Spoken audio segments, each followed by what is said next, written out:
the Las Vegas DJ show, the American Disc Jockey Show. You're going to the Las Vegas Yeah, it's DJ coming show. up. Yeah. It's coming up. You're going to go, right? No. Didn't ask permission, did you? No.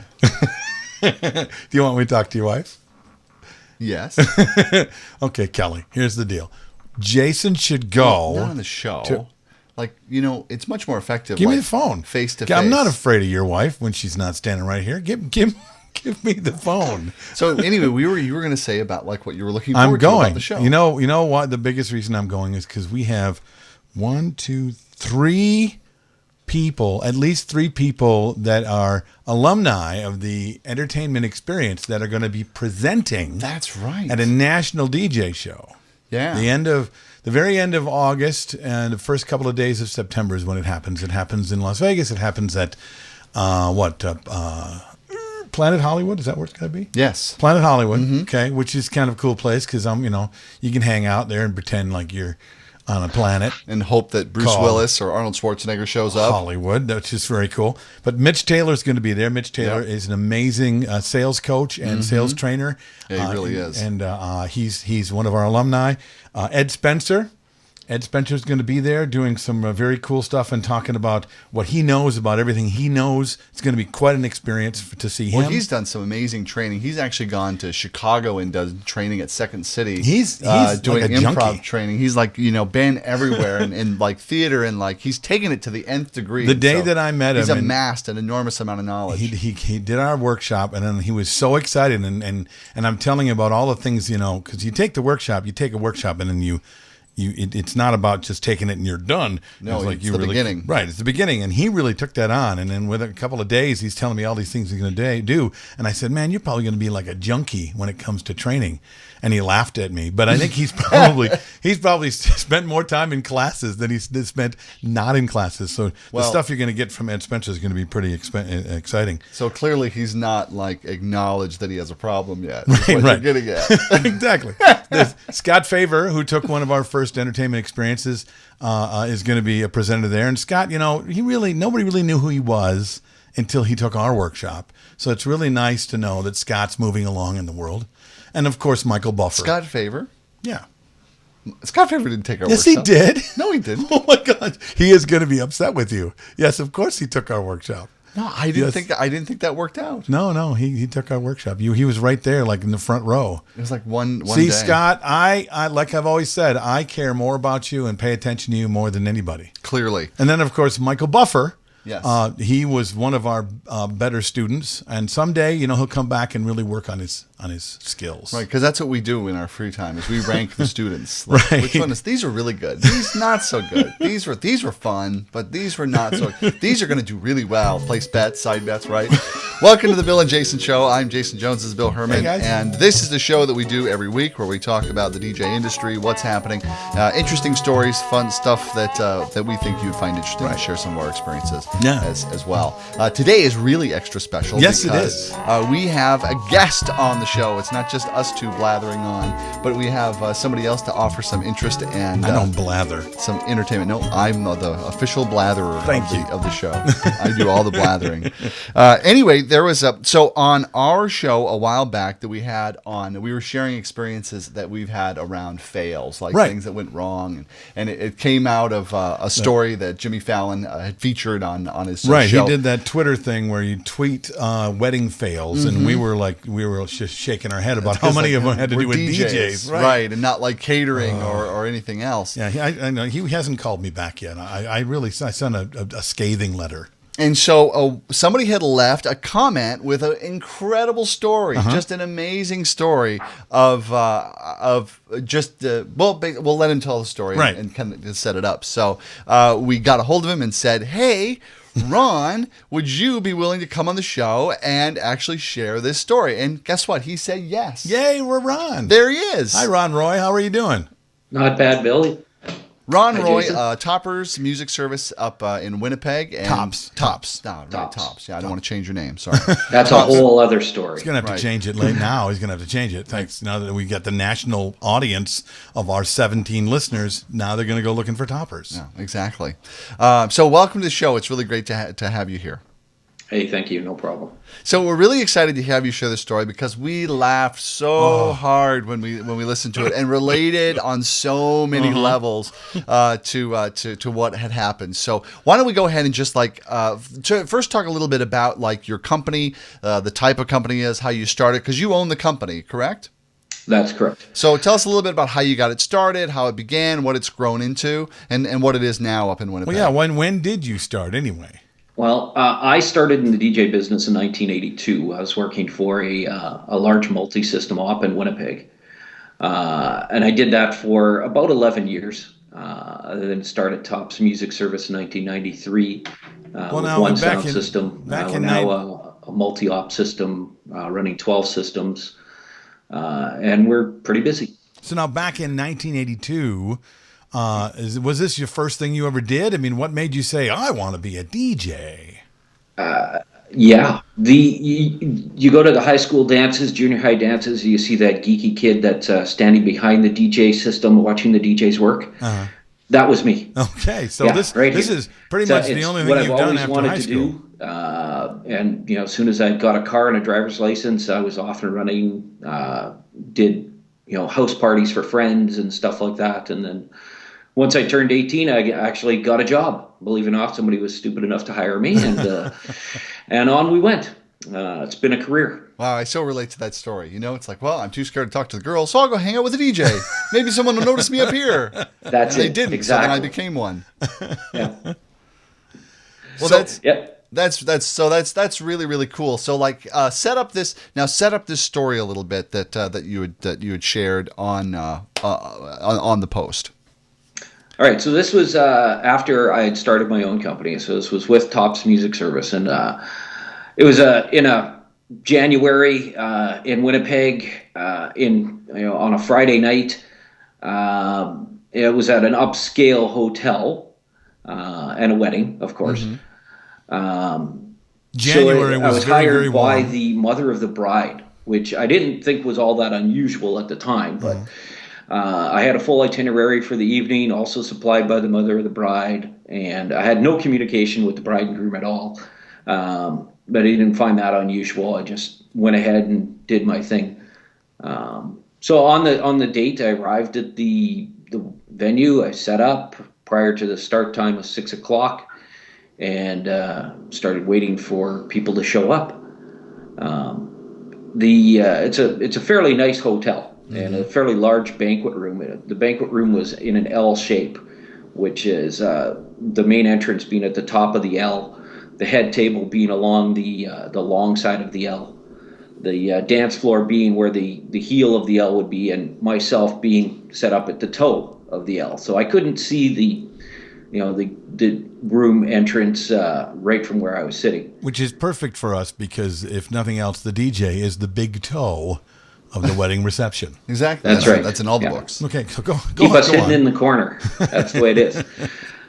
And this was a fairly simple setup. It was just a sound system, no light show, no uplighting wasn't heard of at the time. Mm-hmm. It was just a couple of cube speakers and a old PV amplifier and a couple of CD players and a mixer, and away we went. So, right. So at 6 o'clock, came and went, and nobody had arrived in the room yet. So I asked one of the caterers and the hotel staff, what time they had as a start time for this event. Because I found it was unusual that there was nobody there, of course. Right, exactly. Yeah. And they said that they had a 7 o'clock start time. So I just, that's a little strange. So yeah. I went and I checked the napkins like every DJ does, like Bill does. Do I have them? Am I at the right place? Okay, it's got the right names on it. The date is right, and I'm in the right room. So that's, one little thing kind of off a little bit. It should have really been a clue, I suppose, that this wasn't going the way it was supposed to. So I sat and I waited for a while, and wasn't playing any music. There was nobody there. About 6:30, a musician showed up with a violin and a saxophone. Very cool. And and total surprise to me, I wasn't expecting him. I've never seen someone play a violin and a saxophone at the same time. That must have been impressive. Yeah, very. Yeah. No, he was playing them all, one at a time, but he was doing it a wandering minstrel style throughout the crowd, I think it's that quite new a genre, cool thing. klezmer or Kenny G. I'm not sure what he played, tell you the truth. Kenny G, anyway. who knows, maybe. But when he arrived, he looked over at me and he's like, "Who are you?" I'm like, "I'm Ron. Who are you?" Right. Because neither one of us was expecting the other to be there. Right. Yeah. And, Okay. and his comment to me was, I really didn't expect you to be here. I was thinking it was a different DJ. So, okay, that's strange again. Well, and So, even impressive that he would actually be expecting to see anyone and not just show up and see who he sees, that Right. he would actually know. Well, I guess, he, like me, had an itinerary for the evening and had a rundown of who was supposed to be there and who wasn't. So, Right. and he wasn't on my itinerary. I had dinner music planned and all of that stuff. So that all got scrapped, of course. I'm not going to try to override what he's doing while he's wandering through the crowd. So. Right. Yeah, I'm playing one song, he's playing another. Right. Exactly. I'm so much better at I know all the words. Come on. Yeah. He's fiddling out a little heavy metal and I'm trying to play right. Kenny G, right? There you go. Yeah. Enter Sandman on violin is my It favorite. really is. Absolutely. So that would have been my second clue that things weren't as they should be. But I would just, okay, let's continue on. So I sat in my corner. I didn't play any music, and guests started to come in about 7:00. And there was a few strange looks from people, but I was, like I said, I was at the toe of the L, so not a lot of people could see me unless they came around the corner. Right. So I just sat there, didn't play any music. The guy with the fiddle and the sax was wandering around doing his thing, and all is well and good in the world. From the few tables that I could see, I noticed that there was no alcohol being served. Nobody had any beer or any hard shots in front of them. There was table wine, Right. but other than that, there was no alcohol being served. And I didn't pick up on that right away. But that That's should have okay, been though. I clue mean, number 3 that something Not wasn't necessarily unusual. Yeah, not right. necessarily. It's I've had unusual. plenty of Very those. unusual. Yeah. As I don't know if you know us Manitobans, us Winnipeggers, but we do like to drink.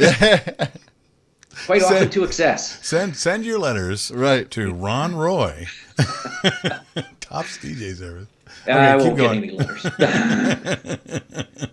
So about 7:30, the bridal party finally made their way into the room, and led by the mother of the bride and groom came around the corner, and the mother of the bride proudly announced, "Surprise, I got you a DJ."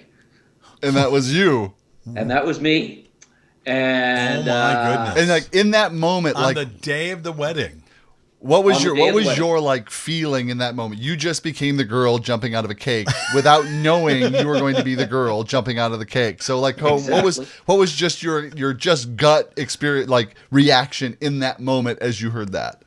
For a split second, I thought, "Oh, this is great! Surprise! Like, I get to be the girl hey." jumping out of the cake. And hey, quickly turned into What happened? It hit the fan really fast. The bride became extremely upset. Ooh. Started to cry and Wow. yell at her mother, and So what was the upset? What was the argument over? the argument was over my presence in the room. You're much better looking than that. I mean, And I used to have hair back then too, so it was, I don't know, maybe my hair was awry or something. so but why was the bride upset? I mean, mom spent probably a good deal of money on you. yeah, absolutely.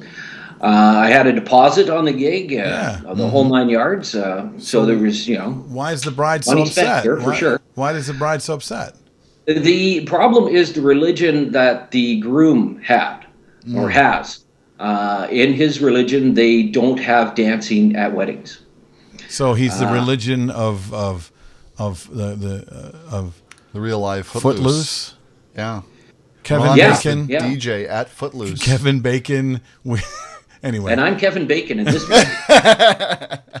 You know? So they weren't I'm going to the rebel have here. they weren't planning on dancing at all at the wedding? They do not have dancing at all. They do have live music, Right. Which explains the minstrel wandering around and stuff like that. And they'll have music during dinner. They'll have that type of thing, but no formal entertainment of any sort, whether that be a DJ or a live band. And the thing is that the groom was very involved with his church. His dad was the pastor of the church. Wow. And so, heavily involved in his church. And so as a nod to his religion, the bride and groom obviously did not plan to have a DJ at their wedding. Right. Okay. But there's another twist, though. When this is cooking, and this argument was going on. Did it simmer down? What was the next scene? The groom's family, they were very nice and very understanding, and so the groom quickly, put an end to it. But he came over and he talked to me. He said, "Just stay here, sit in the corner, don't play anything. Sit, Ron, sit. Don't play anything.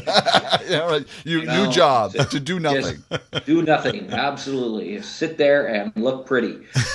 Easy enough. Damn easy. So yeah. that's what I did. I obviously the bride was, very upset. Mm-hmm. So I'm not going to continue to ruin her day. Leaving at that point with my equipment wasn't an option because I would have had to haul all the equipment through the guests. Right. Why is he leaving? Right. What did he do? It was just sit in the corner and do nothing. Right. So, and the wedding proceeded like that, with the minstrel wandering around playing music during dinner. Right. I sat there in the corner and I had a very nice meal and didn't do a darn thing. Hadn't played a song at all throughout the night. Easy evening. Easy. Just sat there and am I going to get paid? Right. Well, that's what I was wondering as I got to the end of your story. Like, so did they settle up with you? I mean, they can't expect it's like, well, you didn't play music. We can't expect us to pay you because you were here. So you didn't play any dinner music. You didn't play any music at all. There's more to the story. Okay. That I did eventually get paid. Okay. Good. The groom was very, very nice and produced a check at the end of the night and paid the balance in full. And so you can't complain about that. I got a nice meal out of it and sat in a hotel room with a bunch of strangers for several hours. That don't dance. Halfway through dinner, a second DJ, and I'm going to make the little quotey marks in the air, a second DJ shows up. And he looks over at me and, "Who are you?" You're like, "No, I just get Wait a second, this is deja vu. I just did this with that wandering minstrel guy." Yeah, can this get weirder? Whose surprise is he? Well, the second DJ was hired by the bride and groom to play a first waltz and a father and daughter dance, and that's it.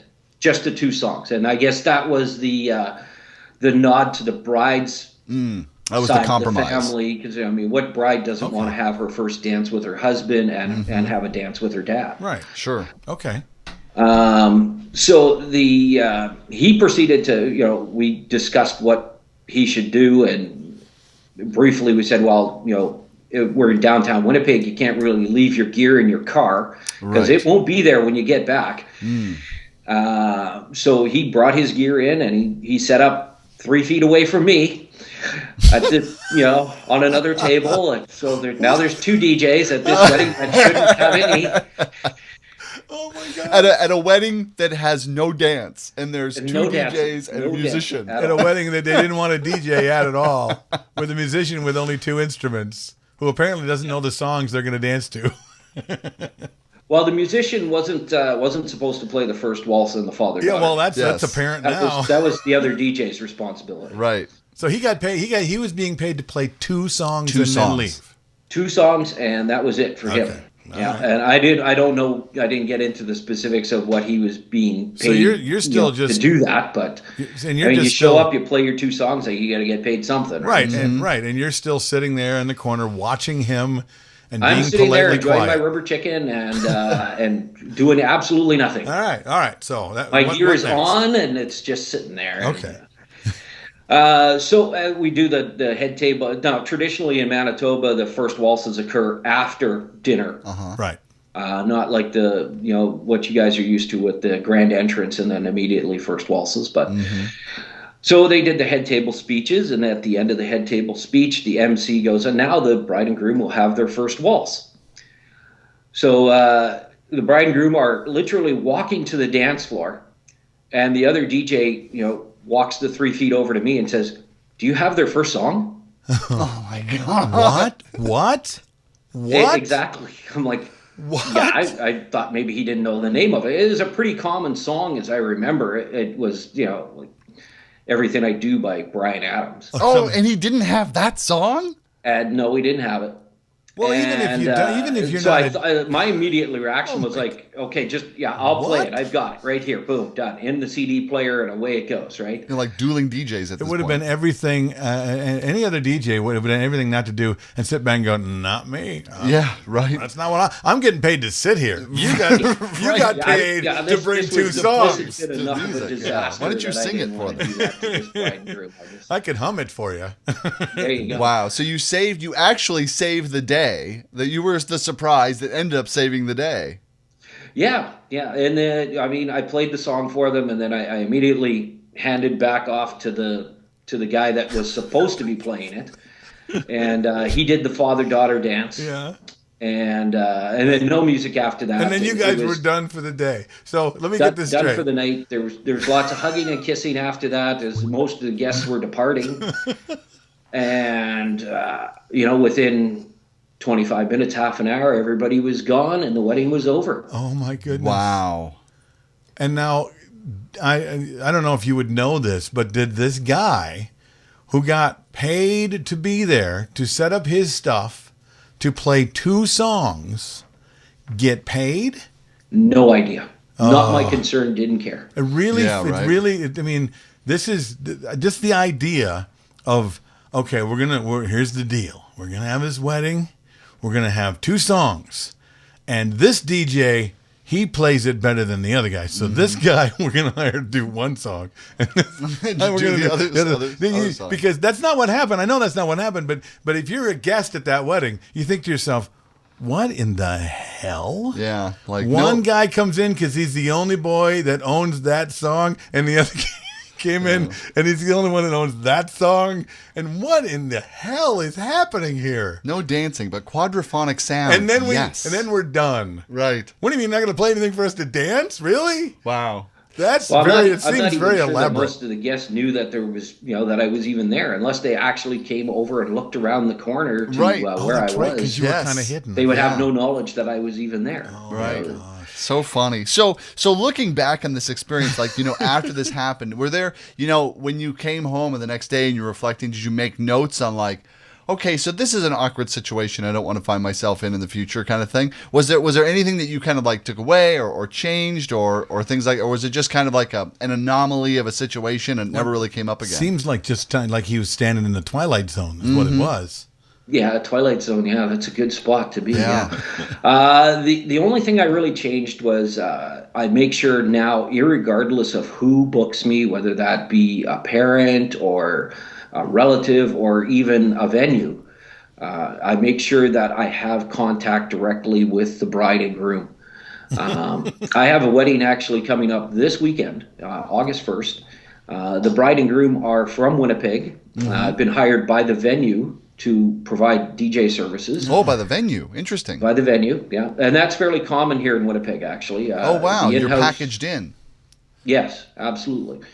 And the bride and groom are both doctors working in India. So I've still managed, through the miracle of technology nowadays, to have regular contact with them via email and Skype. Sure. And so back then, of course, those weren't as much of an option. Back in the early 90s. But absolutely, the biggest thing now is, talk to that bride and groom. If they don't want you, don't show up. Yeah, right. They're ultimately the client. No matter who's paying, it's their day, right? And for the brides and grooms out there, the moral of this story is call your mom. Yeah, right. I mean, really, call your mother. Talk to your mom. Tell her you love her. Tell her what you got planned for your wedding.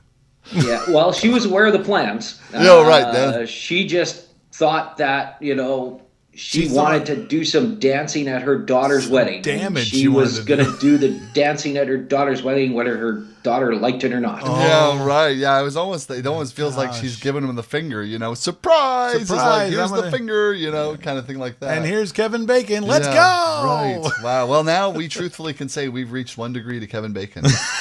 Because he was Kevin Bacon in that scenario. My life is complete. I can just stop doing everything now. Where's my $1 million contract? Ron, I cannot thank you enough for being part of the show. This is we thought about just telling the story, but hearing it from you and and because I don't think anybody would have heard us tell the story and believe it at all.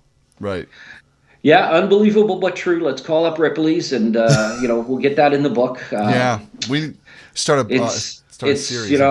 Been a long career, and it's full of potholes here and there, and that's one of the big ones. Yeah, right. Like the diary of a DJ when things go wrong. Thanks again, Ron, for being a part of this. That's Ron Roy, of course, from Winnipeg, Canada. It's Tops Music Service. I'm sure you can reach out to Ron, and he'll tell you more about this story. If you want to share some of your stories, of course, put them in the comments below. Be sure to tell all your friends about this show. If you're listening, I know there's several people that listen on a regular basis, but honestly, there's just several people that listen on a regular basis. Please tell your friends. And the bigger the show gets, the more great stories like this we're going to get. So tweet us on Twitter, find us on Facebook, and we'll see you next time on the Bill and Jason Show. Yeah, thanks again, Ron. Broadcasting from high atop planet Earth at a rate of 96 kilobytes sampled per second over the interweb in an effort to stop glorifying being busy. This has been an entertainment experience production.